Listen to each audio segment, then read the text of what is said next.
Bismillahirrahmanirrahim. Assalamualaikum warahmatullahi wabarakatuh. Waalaikumsalam warahmatullahi wabarakatuh. Alhamdulillahirabbil alamin wa bihi nasta'inu ala umuri waddin. Asyhadu an la ilaha illallah wahdahu la syarika lah wa asyhadu anna Muhammadan abduhu wa rasuluhu wa la nabiyya ba'dahu. Allahumma shalli ala Muhammad wa ala Muhammad kama shallaita ala Ibrahim wa ala ali Ibrahim wa barik ala Muhammad wa ala Muhammad kama barakta ala Ibrahim wa ala Ibrahim innaka Hamidum Majid.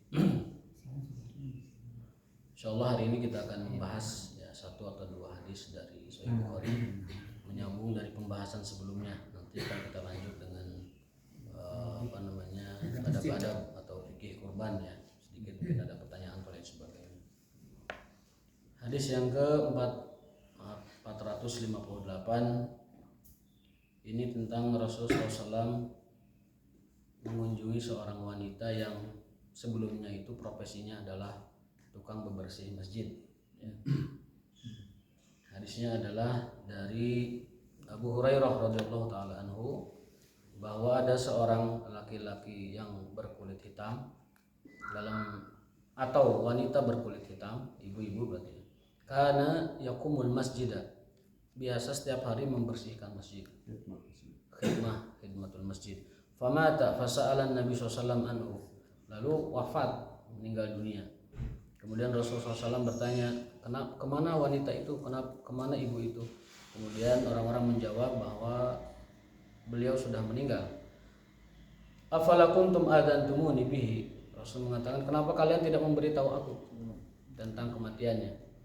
Kemudian beliau SAW segera menuju ke makamnya. Daluni ala qabrihi. Tunjukkan aku di mana kuburnya.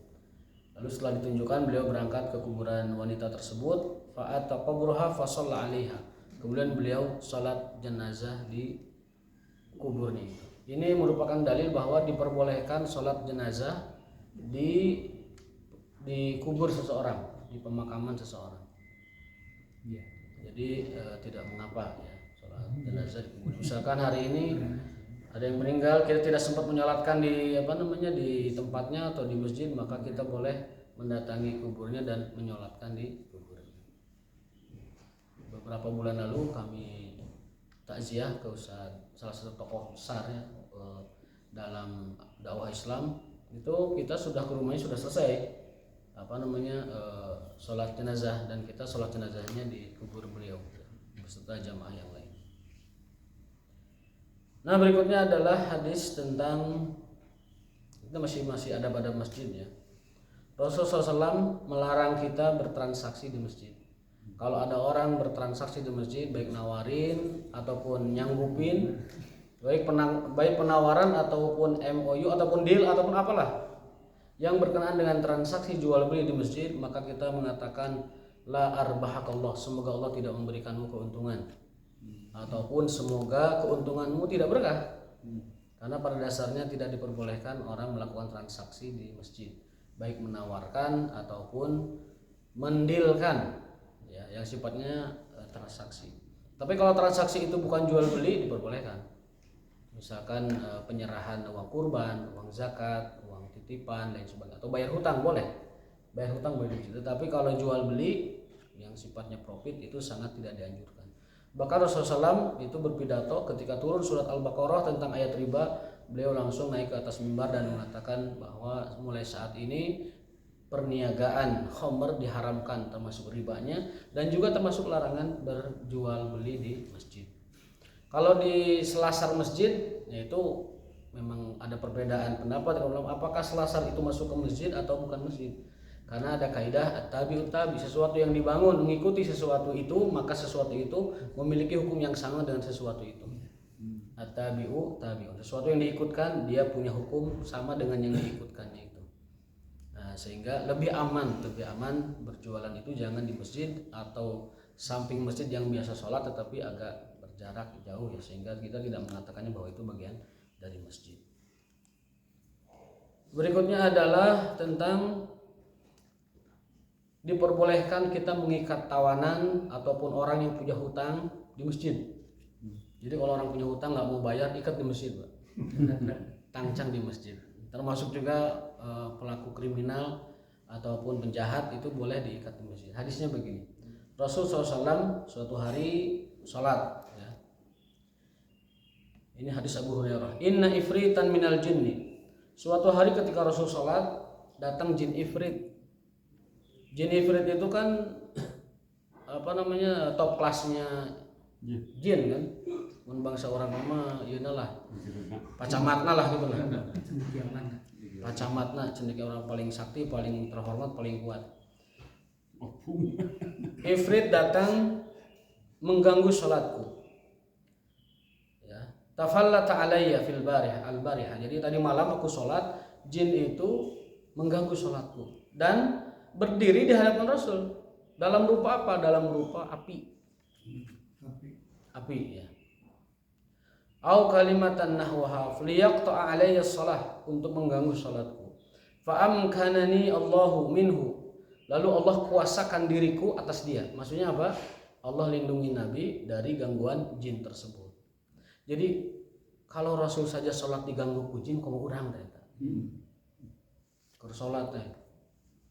Tiba-tiba ada ngahyung. Belum seberapa. Nabi itu diganggunya dengan api. Nabi sholat, kemudian jinnya menampakkan diri dalam bentuk api dan mengganggu sholat Rasulullah SAW. Dulu Syekh Abdul Qadir Jailani dalam kitab Syajaratul Dhahab disebutkan, beliau pernah sholat. Ketika sholat itu ada teriakan dari pelapon rumahnya. Ada dua riwayat, ada yang mengatakan ketika beliau di gurun, ada yang mengatakan ketika di pelapon rumah, dan mengatakan, ya Abdul Qadir innani anallah. Wahai Abdul Qadir, aku adalah Tuhanmu Allah. Cukup bagimu ibadahku padaku. Cukup bagimu ibadah kepadaku karena kamu sudah sampai kepadaku. Kalau itu orang alim dapat mengetahui ini pasti iblis.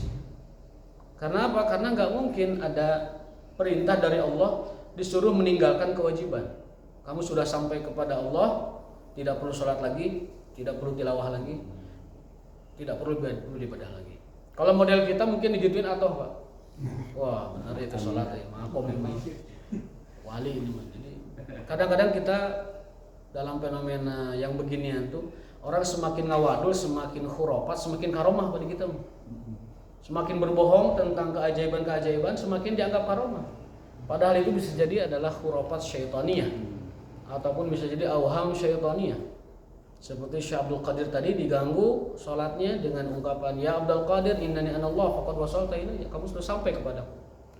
Ternyata Syekh Abdul Qadir memahami bahwa itu adalah jin, itu adalah iblis untuk mengganggu sholatnya dan untuk menipunya.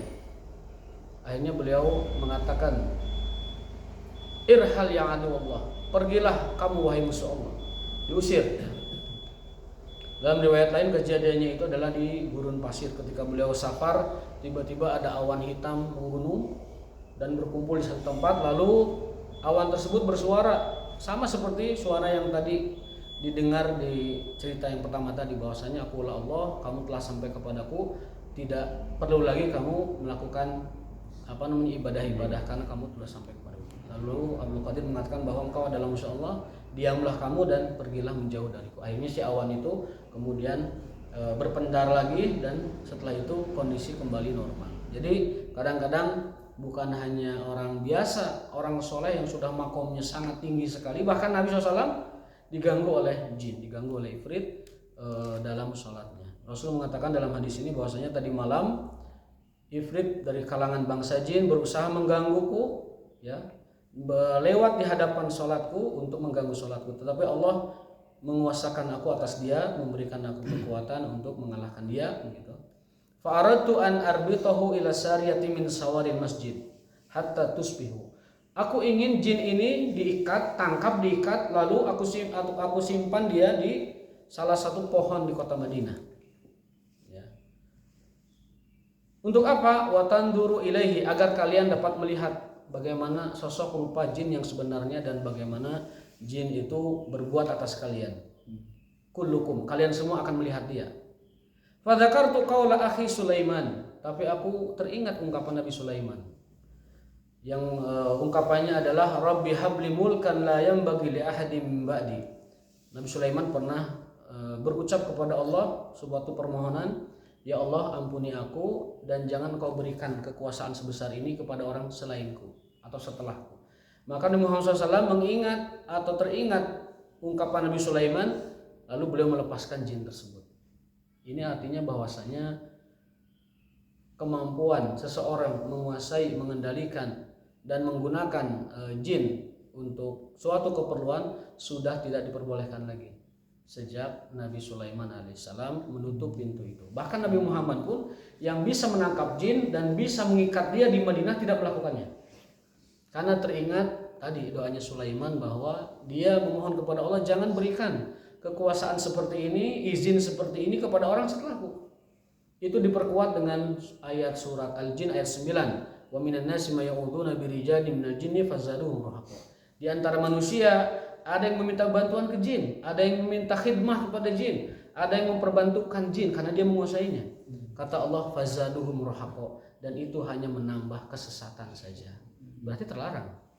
Itu larangan secara secara ungkapan lain, larangan tapi dalam bentuk ungkapan bahwa perbuatan itu adalah menambah kesesatan semata. Artinya menguasai jin, memiliki jin, memiliki khodam, menggunakan khodam, meminta tolong kepada khodam dan minta khodam membantu dia adalah perbuatan yang menambah kesesatan saja, tidak menambah keimanan, menjauhkan diri dari Allah dan juga bisa berujung pada akhirnya kepada kemusyrikan karena dia meminta kepada selain Allah Subhanahu wa taala.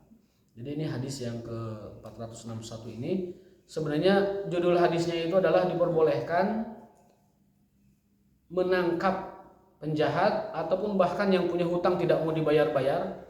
Jadi penjahat hutang begitu diikat di masjid supaya orang itu pada tahu. Ya. Makanya tidak heran kalau di Saudi misalkan ada eksekusi kisos itu di depan masjid kisos ya, karena memang di zaman dulu masjid itu adalah pusat segalanya. Kita kemarin bahas ya hari apa gitu. Di Saudi itu kalau ada pembunuhan 3 solusinya. 1, dimaafkan. Yang kedua, dimaafkan dengan denda 100 ekor unta, 2 miliar lah. Atau yang ketiga, kisos. Dimaafkan dengan denda, diat, atau dimaafkan atau dikisos. Dan kisah yang pernah kita dengar itu adalah keponakannya Raja Salman itu membunuh temannya. Jadi heureuy tembak, meninggal. Lalu dibawa ke pengadilan. Karena keluarga korban ini juga keluarga kaya, keluarga sultan itu tidak mau menerima maafnya. Maaf, saya tidak mau memaafkan pelaku. Ditebus, maaf, saya tidak butuh uang. Kisos, akhirnya dikisos lah. Jadi walaupun dia adalah keponakan raja, dikisos dan meninggal. Setelah meninggal, raja dikonfirmasi, ditanyalah oleh media gitu, oleh wartawan, oleh dunia itu, kenapa melakukan itu? Beliau menjawab, hadis Saudi, inilah Saudi. Inilah kami, inilah kedaulatan kami, ini hukum kami. Tolong hargai, tolong hormati. Lalu kakak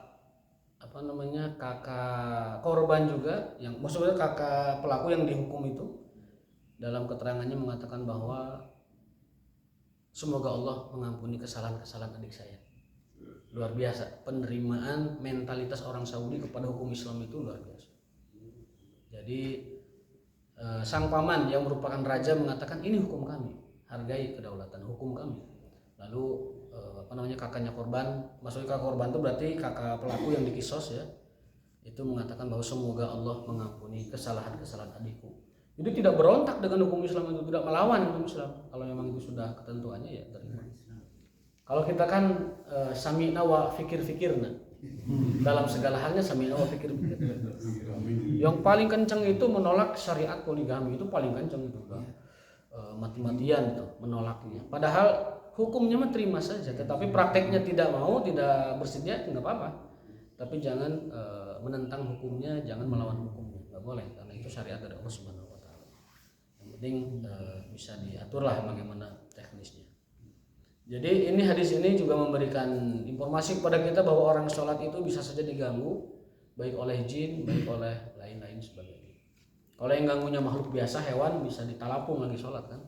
Nggak apa-apa kalau kita lagi sholat ada sesuatu yang mengganggu ataupun memotong kehusuan sholat, itu bisa disingkirkan. ada binatang yang buas, kita bisa singkirkan dia, bisa dibunuh dulu, lalu lanjutkan sholatnya dan lain sebagainya.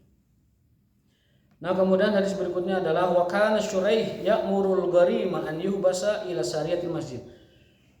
Dan disebutkan oleh Syuraih bahwa beliau memberikan informasi dulu orang-orang yang punya hutang lalu zolim tidak mau membayar hutangnya, padahal bisa mampu bayar hutang tapi nggak bayar hutangnya, itu hukuman jeraknya itu adalah diikat di masjid, Pak. Jadi ayeuna mun gaduh hutang teu dibayar hutangnya sengaja gaduh tapi teu dibayar, cangcang di masjid supaya orang tidak macam-macam dengan hutangnya. Tapi dia mau kaciri boga hutang teh. Kaciri. Yang intinya mah kalau dia tidak, tapi kalau memang benar-benar tidak bayar ya tidak apa-apa. Maksudnya tidak sanggup bayar, dia memang betul-betul terpuruk, bukan orang yang sanggup bayar tapi tidak bayar. Tetapi ini benar-benar memang kalau nggak punya banget itu mah tidak begitu, tidak dihukum seperti itu. Tapi kalau dia punya namun nggak bayar itu bisa di hukuman sosialnya adalah diikat. Karena zaman dulu nggak ada penjara, Pak. Di Islam itu sebenarnya tidak ada yang namanya hukum penjara asalnya. Lalu itu ada di zaman Umar bin Khattab radhiyallahu taala anhu. Dan sebenarnya penjara itu menurut saya melanggar HAM. Orang itu diputus hak hidupnya yang normal, kemudian dia tidak bisa memenuhi hasrat seksualnya, kemudian kebebasannya, makan minumnya juga dan lain sebagainya. Hukum dalam Islam itu semuanya beres seketika. Pembunuhan, eksekusi. Kemudian ada perzinahan kalau dia dengan saksi 4 orang yang melihat, eksekusi. Mencuri kalau sesuai dengan syarat ketentuannya. Jadi tidak ada yang namanya hukuman itu orang disimpan lama puluhan tahun, dikasih makan oleh negara, kemudian setelah itu dibebaskan, akhirnya balik lagi dan sebagainya. Gak ada, belum lagi hak-hak manusia dia itu terlanggar, tidak bisa melakukan apa-apa. Nah, dalam Islam itu semua eksekusi itu langsung, hukuman langsung. Jadi teu aya penjara, teu aya kangge tempat nyimpen orang-orang seperti itu. Biar tempat. Tapi ya ijtihad Umar bin Khattab adalah beliau menahan, memenjarakan orang-orang yang sekiranya dapat ditakdib, dapat kembali dididik, dibina supaya dia kembali kepada masyarakat dalam keadaan yang wajar, dalam keadaan yang aman. Tawanan perang bisa ada kan? Tawanan perang itu pilihannya 3. Kalau dia kombatan, dan dia musuh yang artinya mengkhianati perjanjian, misalnya seperti di Khaybar atau seperti di orang Yahudi itu 3 pilihannya. Satu adalah kalau kombatannya dihukum mati, kalau wanita dan anak-anaknya ditawan, lalu harta bendanya dibagi sebagai ghanimah.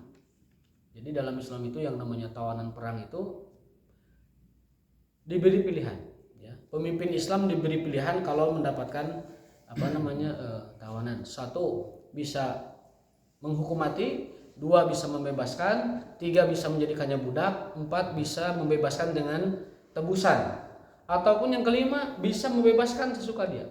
Jadi diberi pilihan kepada pemimpin Islam yang berkuasa saat itu. Nah, para tawanan perempuannya itu kan menjadi tawanan, ya, itu bisa dinikahi. Bahkan kalau sahaya itu bisa dinikahi kalau sahaya itu bisa digauli tanpa dinikahi. Makanya zaman dulu ada orang 1 pasangan resminya 1, tapi sahayanya 10. Jadi mendingan model masak itu sebenarnya mah bagi orang. Jadi satu istri yang dinikah, lalu 10-nya itu sahaya. Kenapa Islam mengatur perbudakan? Karena zaman itu perbudakan sudah ada. Dan sudah sangat dahsyat sekali. Kita lihat sejarah perbudakan. Itu di Eropa, di Romawi, di Persia itu ratusan ribu orang dijadikan budak. Dan tidak diberikan haknya. Diperlakukan seperti binatang. Membangun piramid, membangun segala, banyak yang mati budak. Islam datang mengatur perbudakan itu dan mengatakan budakmu itu adalah hamba Allah yang dititipkan kepadamu. Perlakukan dia dengan baik. Kasih makan seperti yang kamu makan, kasih minum seperti yang kamu, kasih pakaian seperti yang kamu pakai. Dia itu hanyalah hamba Allah yang dititipkan kepadamu, kamu jaga dia. Jadi bedanya kita dengan budak itu, kita punya hak untuk menyuruh dia, tetapi kita sebenarnya tidak memiliki kehidupan dia sebenarnya.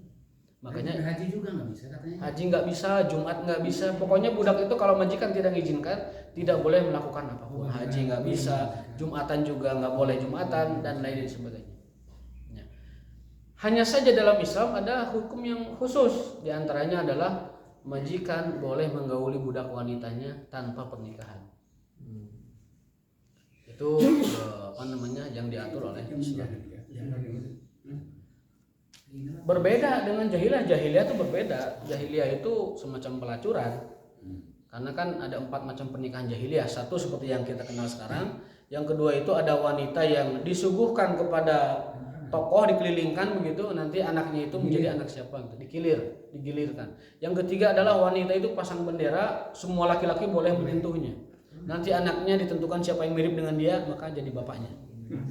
Lalu yang terakhir adalah wanita itu membuka diri, siapapun yang mau menyentuhnya silakan. Tapi nanti kalau lahir anak, wanita itu mengundang ahli wajah untuk membaca ini anak ini milik siapa. Lalu orang yang miripnya itu tidak boleh membantahnya, harus menjadi ayah dari anak itu. Itu 4 macam pernikahan di masa jahiliyah yang ditetapkan oleh Islam hanya satu, yakni pernikahan yang memenuhi 6 syarat tadi. Mempelai laki-laki, perempuan, kemudian wali, saksi, ijab kabul, dan mas kawin. Itu yang sampai sekarang diabadikan oleh Islam dan dijadikan sebagai syariatnya. Kalau perbudakan itu hukumnya khusus.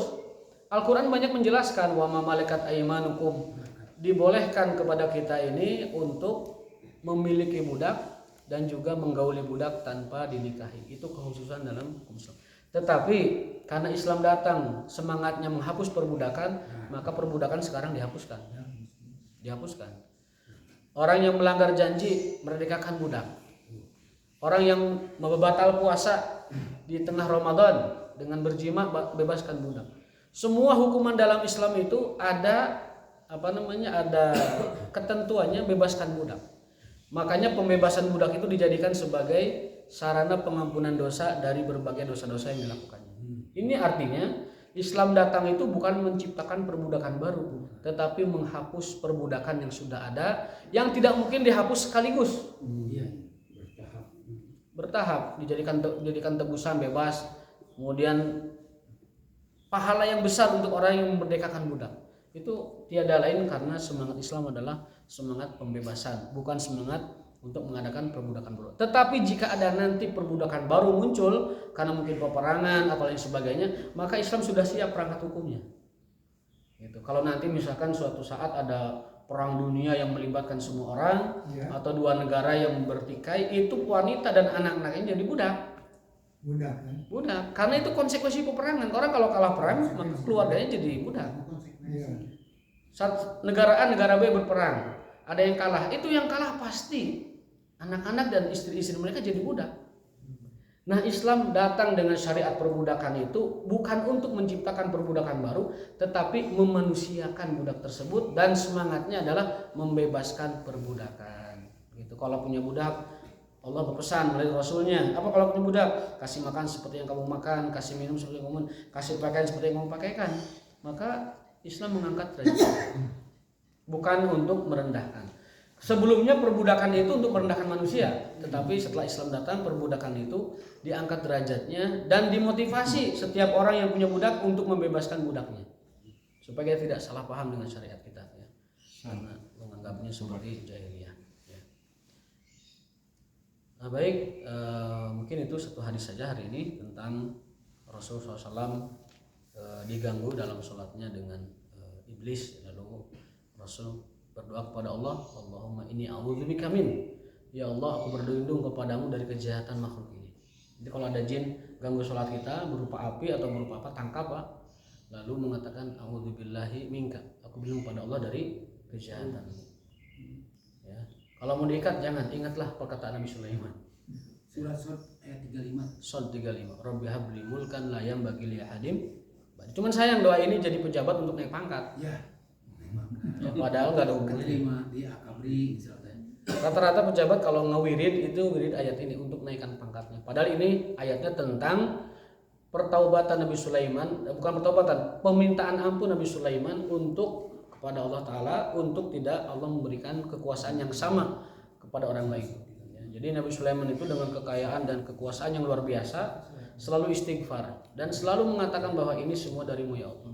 Ampuni aku atas semua kekuasaan yang kau berikan ini dan jangan berikan kepada orang selainku. Jadi penggunaan ayat ini untuk wirid dan zikir tertentu dalam jabatan, dalam harta dan sebagainya itu tidak sesuai dengan peruntukannya. Pada dasarnya menggunakan Al-Quran zikir itu dalam hal pun boleh, tetapi sebaiknya dilihat juga makna dari ayat itu. Contoh pengamalan surat Al-Kahfi waliyatalataf wala yusyironna bikum ahada diwiridkan untuk tirakat ilmu belajar musti ya nggak pas. Tapi itu praktek di lapangannya ada.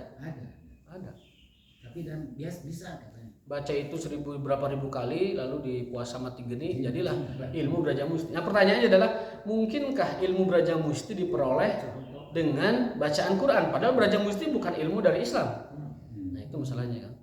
Jadi janganlah kita memperlakukan ayat-ayat Allah Ta'ala untuk ilmu-ilmu atau untuk sesuatu, tirakat sesuatu yang tidak untuk peruntukannya. Karena ya secara langsung kita merendahkan Al-Quran. Masa Al-Kahfi dijadikan belajar musti. Masa surat Shad ini dijadikan untuk naik pangkat. Ya, tidak pas ya, tidak layak. Tapi kalau orangnya awam dikasih tahu saja. Tapi kalau kita yang tahu jangan mempraktekkan hal semacam itu. Ya, mangga barangkali ada yang mau tanyakan. Satu lagi adab sholat Id itu dan hari Arafah sebenarnya adabnya sudah sangat lumrah, sudah umum ya. Yang puasa Arafah diniatkan puasa Arafah. Sebenarnya kalau mau sunnah dari tarwiyah. Puasa tarwiyah itu fadilahnya adalah menghapus dosa setahun ke belakang. Puasa Arafah itu menghapus 2 tahun ke belakang. Jadi bagi yang kuat ambil 2 hari tarwiyah, 1 hari tanggal 8 Zulhijjah dan ambil 1 hari lagi tanggal 9 Zulhijjah. 8 namanya puasa tarwiyah, 9 namanya puasa Arafah. Puasa tarwiyah tanggal 8 fadilahnya menghapus dosa setahun. Bukan dari tanggal 1 Zulhijjah. Bukan. Ya. Tidak disyariatkan puasa dari 1 Zulhijjah sampai tanggal 10. Kalau mau itu lanjutkan kebiasaan yang biasa dilakukan. Misalkan puasa Daud selang sehari atau Senin Kamis. Kalau bertumburan Daud dengan Senin Kamis, niatkan bareng. Karena ibadah sunnah itu boleh niatnya multiple niat dalam sunnah itu boleh. Kalau ketemu Daud, ketemu Senin Kamis, ketemu Ayamul Bid, ketemu Asyura, nggak apa-apa, 4 niat sekaligus. Dikumpulkan. Hari ini saya niat puasa Daud, niat Senin Kamis, niat misalkan kebetulan Arafah, kebetulan niat puasa lain lagi, maka boleh. Mau 4 niat, mau 5 niat untuk puasa sunnah itu boleh. Bahkan untuk ibadah sunnah yang lainnya. Ya, sholat misalkan ba'diyah dengan qobliyah dengan tahiyat boleh dilakukan. Artinya kurban dengan akikah boleh. Kurban akikah boleh disatukan, tahiyat dengan qobliyah bisa disatukan. Daud dengan Senin Kamis, dengan Ayamul Bid, dengan Arafah. Kalau mungkin masih bisa digabungkan dengan Asyura juga boleh. Karena puasa sunnah itu bisa digabung-gabungkan. Bahkan kalaupun tidak niat pagi harinya, di subuh tidak niat, lalu jam 7 itu belum makan, ke masjid misalkan sudah stop makan subuh, jam 7 itu niat saya hari tarwiyah aja karena ini tanggal 8 Zulhijjah. Ataupun Arafah misalkan tanggal 9. Dia lupa hari Arafah tapi dari pagi belum makan, jam 9 saya niat Arafah saja, boleh. Puasa sunnah itu boleh diniatkan kapan saja dan boleh digabung-gabung niat. Yang nggak boleh itu kalau yang wajib. Makanya kurban nazar tidak boleh pekurban ngambil daging walau secuil pun. Nazar, saya nazar tahun depan kurban, maka dia tidak boleh ngambil jatah. Dia tidak boleh ngambil jatah karena kurban jadi kurban wajib. Kurban wajib, pekurban tidak boleh mengambil daging sedikit pun. Tapi kalau kurban sunnah yang biasa kita lakukan, pekurban sangat dianjurkan, muakkad sekali memakan daging kurban meskipun hanya 1 sendok. Karena daging kurban adalah daging yang paling berkah. Kurban itu dagingnya berkah, barokah sekali kurban. Makanya yang nggak suka daging, yang tidak suka apapun, kalaupun dia tidak mau dagingnya, nggak apa-apa sedekahkan semuanya. Tapi 1 sendok ngambil, nyolek, makan, itu berkah sekali. Baik bagi pekerbuannya ataupun bagi orang lain yang menerima kurban. Makanya diberi daging kurban itu jangan nolak. Walaupun dia di rumahnya kulkas penuh, freezer penuh, saimah-imah sini daging hungkul yang tulang misalnya. Kalau ada yang ngasih kurban terima karena itu berkah. Berkah, teman kita memberi hadiah, teman kita memberi sedekah berkah. Karena apa? Karena bisa jadi dalam kurban yang kurban dapat dari yang kurban lain, dan dia pun dapat dari kurban lain, tidak apa-apa, saling memberi karena ada keberkahan dalam daging kurban. Itu untuk puasa Tarwiyah dan puasa Arafah. Jadi hari ini bagi yang meyakini idnya hari Kamis, jadikan ini puasa Tarwiyah hari ini. Bagi yang idnya hari Rabu berarti Arafah. Silahkan mau yang mana, yaitu babnya sangat luas sekali, longgar. Tetapi saya meyakini bahwa hadis yang menyatakan bahwa puasa itu atas nama hari Arafah lebih khusus dan lebih terakhir ketimbang hadis yang tentang puasa di tanggal 9 Dzulhijjah. Jadi keterangan informasi hari Arafah dengan hari ke-9 Dzulhijjah itu lebih akhir dan lebih khusus hadis yang pertama. Sehingga ya Arafahnya adalah hari ini begitu. Sesuai dengan Arafah yang disebut. Tapi kalaupun misalkan ada yang Arafahnya besok tidak apa-apa karena mengambil metode yang berbeda, dan itu ada dari sejak zaman salafus saleh dulu. Metode dua ini sudah ada. Hanya saja kata guru kami Profesor Dr. Karom, beliau anggota majelis fikihnya Sudan, itu mengatakan di zaman sekarang kalau faktor-faktor yang menghilangkan ketidaksampaian informasi dalam waktu seketika sudah tidak ada, maka penyatuan hilal itu jauh lebih afdal daripada setiap tempat punya hilal. Jadi idan tafat dawa'i ta'addudil matali fal aslu wahdatul hilal. Bahwasanya kalau bisa memungkinkan wahdatul hilal, penyatuan hilal, karena sarana komunikasi sudah sangat canggih. Orang yang melihat hilal satu tempat 1 detik bisa memberitahu yang lain, maka itu sebenarnya perbedaan matali atau beda matla itu sudah bisa dihindari sebenarnya. Karena tadi kecepatan informasi. Yang kedua, bukan hadis asar sebenarnya. Asar Ibnu Abbas dan dengan Qurain itu yang mengatakan bahwa hilal di Syam berbeda dengan di Madinah karena itu juga faktor jarak. Dari Syam ke Madinah itu 10 hari bisa jadi. Sehingga ketika informasi disampaikan, ya itu terjadi perubahan. Kata dosen kami, andaikan mereka ada di zaman sekarang dan Ibnu Abbas berkirim WA kepada temannya itu Qurain, maka niscaya mereka akan sama. Gitu. Sayangnya zaman dulu belum ada WA, Pak. Belum ada informasi dan sebagainya. Allah ta'ala shawab. Mungkin sebaiknya dari pertanyaan kita bisa menggali adab-adab. Untuk besok tadi pertanyaan, untuk besok sholat Id ataupun Kamis yang Idnya Kamis, maka disunahkan ba'da subuh sampai sholat Id tidak makan apa-apa. Ya, gitu. Dari subuh. Kalau misalkan jam 2-nya masih ngopi tidak apa-apa. Makanya supaya subuh nate warang tah jam 3 hantem heula, Pak. Ba'da subuh tahan sampai pelaksanaan sholat Id selesai. Pulang Id ya. Sholat beres, pelaksanaan beres langsung. Jadi kalau mau ngopi sebelumnya. Gitu. Misalkan dari sore lapar, nggak biasa lapar, ya udah bangun jam 2, ngopi, ngetes segala macam. Habis masuk subuh jangan makan apa-apa. Ya, itu yang dimaksud dengan puasa, tetap dari imsaknya waktunya. Waktunya tetap dari imsak, subuh, azan itu tahan makan sampai sholat selesai. Makanya kalau mau ngopi ya sebelumnya. Kalau jam 12 masih nggak apa-apa, tidak apa-apa. Ngopi jam 12, jam 1 makan lagi. Tapi biasanya kalau jam 1 makan bablas angin ya, Pak. Dari ke subuh itu, bablas angin. Akhirnya tersunah Idul Fitri, Idul Adha. Ya, salah. Waktu di Sudan itu melaksanakan hukum-hukum Islam. Sudan itu negara yang termasuk paling ketat menegakkan hukum Islam. Makanya data dari Kementerian Hukum dan HAM-nya itu sebelum melaksanakan hukum Islam itu sehari kriminalitas itu sampai 3.000 kriminal. Yang namanya kriminalitas di negara Sudan itu 3.000 per hari. Bahkan katanya, kata informasi, tempat pelacuran itu sampai dijaga oleh petugas supaya ngantrinya itu nggak riuh gitu, dijaga. Maneh heula asup, maneh. Sampai diatur. Lalu tahun 82 ditetapkan negara Sudan berdasarkan hukum Islam dan syariat sebagai hukum tertinggi yang memfalsafai seluruh hukum di Sudan. Akhirnya membuktikan kriminalitas yang sebelumnya 3.000 kriminal per hari jadi 11 kriminal per hari. Masya Allah. Dan tidak ada lagi orang yang mencari kesempatan jahat, niat jahat, kemudian prostitusi, pelacur, tidak ada. Orang sudah tidak lagi hidup dalam kubangan maksiat. Jadi ya tetapi itulah, kalau ada negara yang sudah established menegakkan hukumnya, sudah perangkat hukumnya sudah rapi, bahkan mahkamah dusturiah atau MK-nya sudah ada segala macam, banyak pihak yang tidak suka. Di embargo 20 tahun, kemudian dicap sebagai negara anti HAM puluhan tahun, sampai pemimpinnya itu dinyatakan sebagai pelanggar HAM terberat dan sebagainya lah. Banyak sekali upaya-upaya ketika suatu negara menerapkan hukum semacam itu. Ya. Jadi MK di sana mah nguji undang-undang kalau dia melanggar syariat. Mahkamah Konstitusi di sana itu menguji peraturan kalau dia melanggar ketetapan syariat.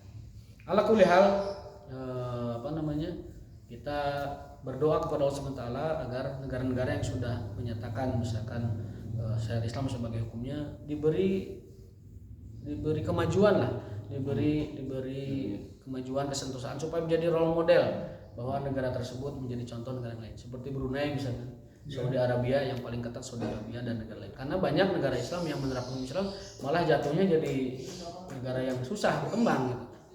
Nah, kita berdoa supaya negara-negara yang sudah menerapkan Islam itu menjadi role model dan menjadi rujukan. Kita Indonesia cukup dengan yang ada. Ini adalah kalau Muhammadiyah mengatakan Darul Ahdi wa Syahadah, ini negara persaksian, ini negara keadilan, negara kesejahteraan, dan NU mengatakan Indonesia adalah sebagai Darussalam, negara yang damai. Sehingga tugas kita sekarang adalah mengisi pemerintahan dengan orang-orang yang soleh, memilihkan untuk negara kita orang-orang yang soleh yang nanti memimpin dengan baik, dengan adil.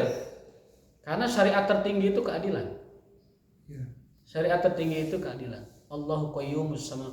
Keadilan itu adalah penegak langit dan bumi. Keadilan itu adalah penegak langit dan bumi. Islam pun ketika diterapkan nilai tertingginya adalah keadilan. Nilai tertingginya adalah keadilan. Ya, begitu juga yang lainnya. Wallahu taala bisawab. Mohon maaf atas waktunya panjang. Semoga bermanfaat dan insya Allah kita libur dulu mungkin sampai hari Tasyrik selesai ya. Idul Adha Kamis, kemudian hari Tasyrik 3 hari kita istirahat dulu karena memang di tempat kami juga libur di Maret 3 hari Tasyrik. Itu Tasyrik untuk hari dendeng gitu ya. Tasyrik itu secara bahasa dendeng. Makanya zaman dulu mengawetkan daging itu di dendeng. Itulah disebut ayam tasyrik, itu hari-hari dendeng karena daging dipajang. Dan itu kami mengalami di Sudan itu daging itu kalau itu dipoe. Jadi garing itulah cara mengawetkan dagingnya. Allah taala bisawab. Assalamualaikum warahmatullahi wabarakatuh.